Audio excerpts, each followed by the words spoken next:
ஏன் இப்படி எல்லாம் யோசிக்கிறீங்க? இப்பதானே கல்யாணம் ஆயிருக்கு. இப்ப 2 பேருக்கும் ஒரு வாரத்துக்கு உலகமே தெரியாது. சுத்தி இருக்கிற யாரையும் கண்டுக்க மாட்டாங்க. வானத்துல 2 பேரும் பறப்பாங்க.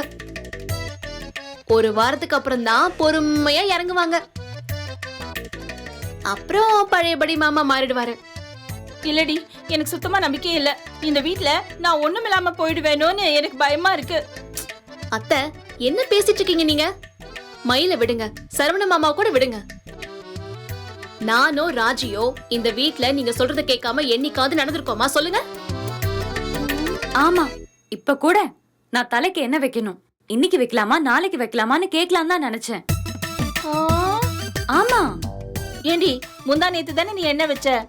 நாளைக்கு வச்சுக்கோ. அப்ப நானு உனக்கு ஞாயிற்றுக்கிழமை தானே லீவு, அன்னைக்கு வச்சுக்கோ. சரிங்க அத்தை. ஆனாலும் இந்த பையன் எப்படி இப்படி மாறிட்டான்? ஐயோ, அதுவும் சரவண.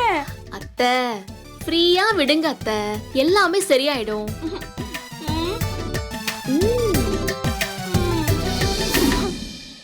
ஏடா சரவணா, இன்னைக்கே வேலைக்கு போகணுமா?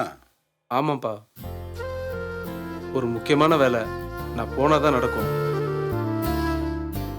ஓனர் வந்தே ஆகணும்னு சொல்லிட்டாரு. அதுவும் சரிதானே, வேலை ரொம்ப முக்கியம்ல.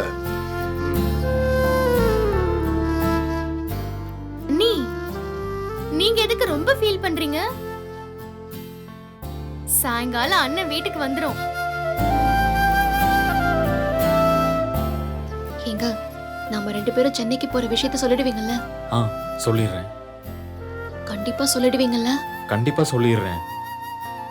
கடைக்கு கிளம்புறதுக்குள்ள சொல்லிடுறேன், போதுமா? டேய் பழனி மச்சான், உனக்கு என்ன ஜரக்கு வந்து சேரலையாடா? நீ ஃபோன் பண்ணி என்ன ஆகுதுன்னு கொஞ்சம் கேளுற. காலையிலேயே ஃபோன் பண்ணி கேட்டா மச்சான், 11 மணிக்கெல்லாம் சரக்கு வந்துடும் சொல்லிட்டாங்க. சரியா போன் பண்ணு. நீ அங்க போய் வரல உடலாம் சரியா இருக்கான்னு பாத்துக்க. அப்படியா? சரி மச்சான், சரி. இலை அப்படியே 4-5 டெலிவரி இருக்குடா, அதையும் முடிச்சு விட்டுறா. மச்சான், குடோனுக்கு போயிட்டு வந்துட்டு டெலிவரி பண்ணா போதுமா? இலை முதல்ல டெலிவரி முடியா? அது எப்படி மச்சான் முடியும்? அப்பா, டெலிவரி நான் பாத்துக்கிறேன். அப்ப சரி, அப்ப சரி. மாமா, வேலை நிறைய இருக்குன்னா நான் வேணா கடைக்கு வரட்டுமா மாமா?